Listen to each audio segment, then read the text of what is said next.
हरे कृष्णा। तो हम लोग ग्लोरियस लैंड ऑफ इंडिया पे चर्चा कर रहे हैं। आज हमारा आई थिंक 12वां पार्ट है और कल हमारा लास्ट पार्ट रहेगा। तो हम लोग महान संतों के जीवन चरित्र के बारे में सुन रहे हैं। तो आज जो हम लोग जीवन चरित्र जिनके बारे में सुनेंगे वो है श्रीपाद मध्वाचार्य। बहुत महान आचार्य हुए, बहुत जबरदस्त हुए। तो श्रीपाद मध्वाचार्य की जीवनी के बारे में पढ़ने का प्रयास करेंगे और कल हमारा ये टॉपिक फाइनली खत्म हो जाएगा। फिर हम लोग अपने 14th टॉपिक पे चर्चा करेंगे। ठीक है, तो श्रीपाद मध्वाचार्य के बारे में पढ़ते हैं। तो एक समय की बात है जब परशुराम इस धरातल पर आए थे अपनी लीला करने के लिए। तो परशुराम ने एक विमन गिरी पर्वत को चूर चूर कर दिया था और उस पर्वत को तोड़कर उन्होंने 4 कुंड बनाए। तो धनुष तीर्थ नाम का एक कुंड था और उस क्षेत्र को जहाँ पे धनुष तीर्थ नाम का कुंड था उसको फिर पजक क्षेत्र बोला गया। तो उसी पजक क्षेत्र में एक ब्राह्मण हुए जिनका नाम था नारायण भट्ट और उनकी वाइफ का नाम था वेद विद्या। तो नारायण भट्ट और वेद विद्या भगवान विष्णु की आराधना करती थी। तो इन दोनों को 2 बेटे हुए और दोनों ही कच्ची उम्र में मृत्यु को प्राप्त हुए। तो फिर नारायण भट्ट और वेद विद्या ने 12 साल तक बहुत कठिन तपस्या करी और केवल दूध पे जिंदा रहे। वो केवल दूध ही पीते थे 12 साल तक। और उनकी इच्छा थी कि उनका एक ऐसा बेटा हो जो अमर हो।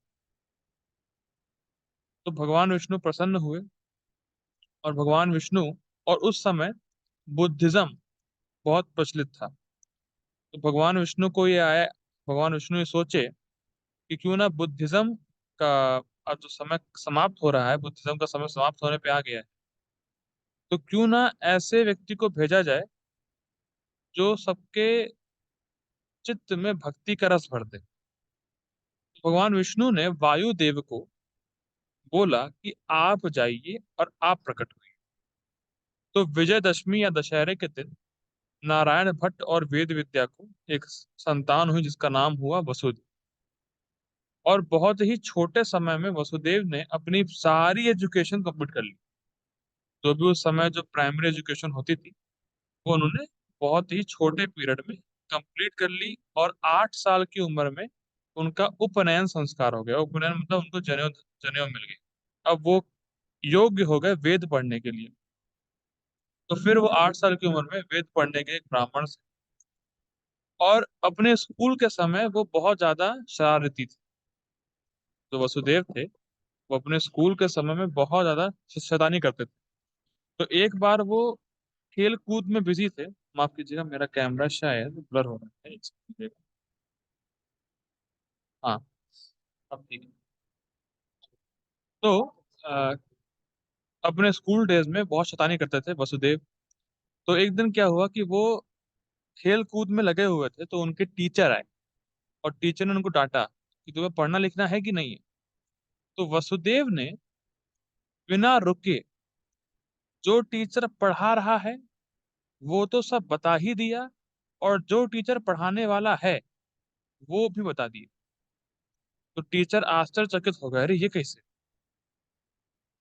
और फिर क्या हुआ, ये होने के बाद वसुदेव जो है, वसुदेव लड़का, 8 साल का लड़का, एक डंडी पकड़ के अपने पिता के पास गया और उसने कहा, 8 साल का बच्चा कह रहा है अपने पिता से कि मैं जो निराकार सिद्धांत है उसका खंडन करूंगा।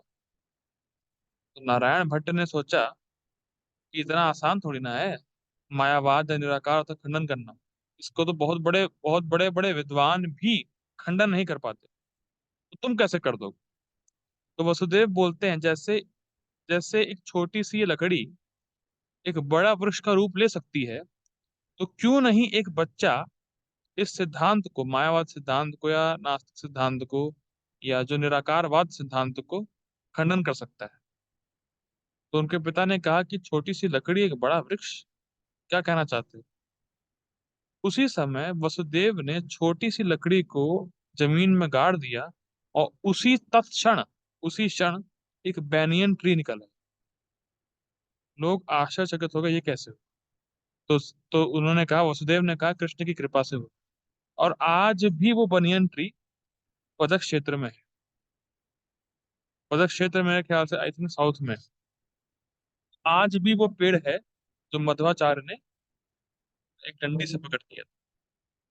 तो अब क्या हुआ, 8 साल में फिर उनको शास्त्र वगैरह सब कंप्लीट हो गया, फिर उन्होंने सब कुछ हो गया। और वसुदेव ने 12 साल में, सोचिए 12 साल का बच्चा, वसुदेव ने 12 साल में संन्यास ले लिया। अब कल्पना करिए, 25 साल तक तो ब्रह्मचारी रहना पड़ता है। और वसुदेव जो मध्वाचार्य थे, 12 साल छोटे बच्चे की उम्र में उन्होंने संन्यास ले लिया। तो उन्होंने संन्यास लिया श्री अच्युत प्रकाश से।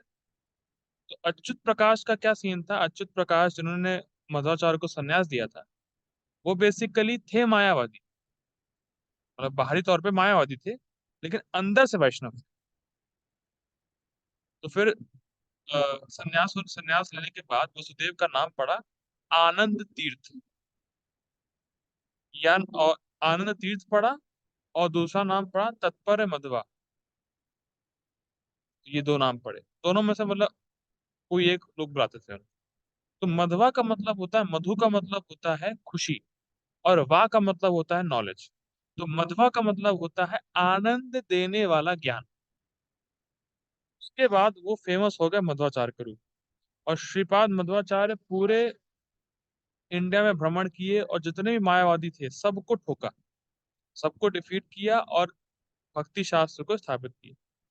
फिर कुछ अपने शिष्यों के साथ मध्वाचार्य बद्रिक आश्रम गए। एक बार मध्वाचार्य बद्रिक आश्रम में श्रवण कर रहे थे, या लेक्चर दे रहे थे और सुन रहे थे। तो उतने में क्या होता है, एक आकाश से एक एफेल्जेंट एंटिटी, मतलब एक दिव्य जीवात्मा आकाश से आती है, और श्रीपाद मध्वाचार्य के मुंह में चली जाती है, और मध्वाचार्य बेहोश हो जाते हैं। तो जब मध्वाचार्य को होश आता है, तो उनको मालूम चलता है वो जो एंटिटी मेरे मुख के अंदर गई थी, वो और कोई नहीं, वो व्यासदेव ही थे। तो फिर मध्वाचार्य की मुलाकात साक्षात व्यासदेव से होती है। और व्यासदेव मध्वाचार्य को बहुत सारे इंस्ट्रक्शन देते हैं, और कहते हैं कि आप वेदों पे, वेदांत सूत्र, महाभारत, भागवतम पे टीका लिखिए। फिर मध्वाचार्य नर नारायण ऋषि से मिलते हैं, उनको प्रणाम करते हैं। और तब मध्वाचार्य अपनी वेदांत सूत्र पर टीका निकालते हैं, जिसका नाम है सत्य तीर्थ। माफ कीजिएगा, वेदांत सूत्र पे मध्वाचार्य टीका लिखते हैं, और उस टीका को कंपाइल करने वाले उनके शिष्य होते हैं सत्य तीर्थ। माफ कीजिएगा। तो मध्वाचार्य जो अपनी कमेंट्री में सारे जितने भी सिद्धांत हैं, वैष्णवों को छोड़कर, वैष्णविज्म को छोड़कर जितने भी सिद्धांत हैं, उन सबको खंडन कर देते हैं। और फिर जब बद्रिक आश्रम से मध्वाचार्य भ्रमण कर रहे होते हैं, तो वो उडुपी जाते हैं, और उडुपी में उनको मध्वाचार्य को उडुपी कृष्ण की डीटी मिलती है। और श्रीपाद मध्वाचार्य ने कॉपर क्या बोलेंगे, तांबे के पत्तों पर, सोचिए तांबे के पत्तों पर, श्रीपाद मध्वाचार्य ने तांबे के पत्ते पर पूरे वैदिक शास्त्रों का सार लिखा। और वो आज भी जो पत्ते हैं, वो उडुपी से 50 माइल की दूरी पर है। और उस क्षेत्र में भगवान कृष्ण का एक डीटी है, जो कि तांबे से बना हुआ है, उसको इंस्टॉल किया गया है मध्वाचार्य के द्वारा। और वो वहां केवल सन्यासी ही जाते हैं। और वो डीटी जो है कृष्ण की, वो अपने हाथ में बड़ा पॉट लिए हुए हैं, और मक्खन का पॉट लिए हुए हैं। और आज भी उस मंदिर में काला सांप रहता है, जो कि मध्वाचार्य की टीचिंग जो है, मध्वाचार्य का जो लिखा है उन्होंने, जो शास्त्रों का सार, उसको सुरक्षा देने के लिए आज भी काला सांप घूमता है। मतलब आप उस जो शास्त्र, जो कॉपर लीव्स हैं, जिन्हों जिसपे मध्वाचार्य ने शास्त्रों का सार लिखा है, उसको आप चुरा नहीं सकते, क्योंकि काला सांप बैठा हुआ है। तो क्या हुआ, मध्वाचार्य इतने जबरदस्त थे कि उन्होंने इतना प्रचार किया, और फियरलेसली, मतलब बिना डरे प्रचार किया। यहाँ तक कि मोहम्मदन जो मुसलमान रूलर थे, वो भी काफी इम्प्रेस। तो उस एक मुसलमान राजा मध्वाचार्य को अपना आधा राज्य देने को तैयार हो गए, और मध्वाचार्य ने उसको स्वीकार नहीं किया। और कई बार मध्वाचार्य ने अपने शिष्यों को जानवरों से बचाया। कई बार मतलब शेर अटैक कर देते थे, या कुछ चोर चोरी करने आते थे अपने उनके शिष्यों को, तो मध्वाचार्य ने उनको भी रक्षा प्रदान करी। अब क्या है, जब मध्वाचार्य मायावाद को खंडन कर रहे थे, तो मायावाद को फैलाने वाले कौन थे? शंकराचार्य। तो जब मध्वाचार्य सबको डिफीट कर रहे थे, तो शंकराचार्य के जो मठ था, श्रृंगेरी मठ नाम था शंकराचार्य का, वहां पे हल्ला हो गया, भाई कौन आ गया ऐसा जो मतलब सबको पछाड़ रहा है। तो उस मठ में उनको बुलाया गया कि आप यहाँ शास्त्रार्थ करिए। तो मध्वाचार्य ने वहां भी सबको हरा दिया। तो जो है शंकराचार्य के जो माफ कीजिएगा, जो मठ के लोग थे, जो शंकराचार्य फॉलोअर मठ के लोग थे, तो उन्होंने षड्यंत्र रचा कि जो मध्वाचार्य के जो शास्त्र लिखे हैं, मध्वाचार्य ने जो शास्त्र लिखे हैं, मध्वाचार्य की जो कमेंट्री है, उसको चुरा के तबाह कर दीजिए। लेकिन वहां पे एक राजा थे, जय सिंह नाम के राजा थे, जय सिंह नाम के राजा। तो जय सिंह नाम के राजा ने मध्वाचार्य की जो कमेंट्रीज जो शास्त्र थे उनको फिर सुरक्षा करी और उनको सेफ रखा।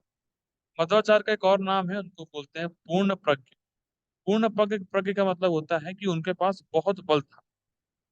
यहाँ तक कि मेंशन आता है कि एक बार एक बंदा, एक व्यक्ति 30 लोगों का बल लगता था, मतलब एक ही आदमी के अंदर 30 लोगों का बल था, और वो मध्वाचार्य को चैलेंज करने आया था। मध्वाचार्य ने उसको हरा दिया। कैसे हराया, जानते हैं कैसे हराया? मध्वाचार्य ने केवल अपने पैर से उसके जो टो होता है, टो को दबाया, और वो अपना टो दोबारा उठा नहीं पाया। मतलब अपने पैर से उसके टो को दबाया मध्वाचार्य ने, और फिर वो अपना पैर तक नहीं उठा पाई। सोचिए, उसके अंदर 30 लोगों का बल था। ये है। और एक बार कुछ वक्त मध्वाचार्य के जो शिष्य थे, कुछ लोग, एक बार कहीं बाढ़ आ गई थी, कहीं पानी इकट्ठा हो गया था, तो एक बड़ा सा पत्थर हटाना था। तो उनके जो शिष्य थे, मध्वाचार्य के शिष्य थे, वो पत्थर हटाने में, बहुत सारे शिष्य इकट्ठा हुए पत्थर हटाने के लिए, पर पत्थर हटा नहीं पाए। तो मध्वाचार्य अकेले ही एक हाथ से उस पत्थर को हटा दिए। तो ये बहुत बड़ी चीज है कि मध्वाचार्य जो है सामान्य व्यक्ति नहीं थे। तो एक बार क्या हो रहा था, मध्वाचार्य कैसे डिसअपियर हुए, ये भी बात आती है। तो एक बार की बात, क्योंकि मध्वाचार्य अमर थे ना, उन्होंने तपस्या की थी ना उन्होंने, नारायण भट्ट ने, कि मुझे एक ऐसा बेटा हो जो अमर हो। तो मध्वाचार्य अमर थे बेसिकली। तो वो डिसअपियर हुए अपनी इच्छा से। तो एक बार मध्वाचार्य ऐत्रेय उपनिषद पे प्रवचन दे रहे थे। तो सारे देवता, भगवान शिव के संरक्षण में बहुत सारे देवता आकाश में आए, और अनंत देव भी आए, और वो आके मध्वाचार्य के ऊपर फूल डालने लगे, और मध्वाचार्य की स्तुति करने लगे। और कमेंट्री देते देते ही मध्वाचार्य और अनंतेश्वर मंदिर है, वहां जाके अब मुझे नहीं पता कि वहां क्या हुआ, लेकिन वो वहां उस स्थान पे अनंतेश्वर मंदिर में जाके वो डिसअपियर हो गए। मतलब जब लेक्चर दे रहे थे, यहाँ से डिसअपियर हुए, फिर अनंतेश्वर मंदिर गए, फिर वहां से गायब हुए। तो ये पॉइंट है कि सही सिद्धांत, मतलब मध्वाचार्य को बोला जाता है कि वो एकदम बिल्कुल परफेक्ट सिद्धांत को स्थापित करने के लिए इस धरातल पर आए थे भगवान विष्णु की इच्छा से। और मध्वाचार्य ने बहुत सारे ग्रंथ लिखे, ऑलमोस्ट 32,000 ग्रंथ लिखे, या 32,000 ग्रंथों को उन्होंने कंपाइल किया। बहुत सारे मठ बनाए, और बहुत सारे सिद्धांत दिए कि कैसे भगवान की अर्च विग्रह की सेवा होनी चाहिए। तो ये छोटा इंट्रोडक्शन था मध्वाचार्य के ऊपर। अब हम लोग से मदद अब जितने भी आचार्यों पर चर्चा हम लोगों को करनी थी, हम लोगों ने करी। जितने महान संतों के बारे में हम सुन सकते थे, सब सब हम लोगों ने सुना। अब कल हम लोग देखेंगे कि जो भारत में त्योहार होते हैं अलग अलग, होली, दिवाली, ऐसा वैसा, तो वो त्योहार क्या क्या इंपॉर्टेंस है, फर्स्ट पॉइंट। वो त्योहार क्यों मनाते हैं, और उन त्योहारों को कैसे मनाना चाहिए। तो इन तीन पे हम लोग चर्चा करेंगे कि कैसे जो भारत में जो त्योहार हैं, वो उनकी क्या इंपॉर्टेंस है। तो इसकी चर्चा हम लोग कल के पार्ट में करेंगे, और कल हमारा लास्ट पार्ट रहेगा glorious land of India topic. ठीक है, तब तक के लिए हरे कृष्ण श्री प्रभुपाद की जय। Short and sweet class, Hari बोल।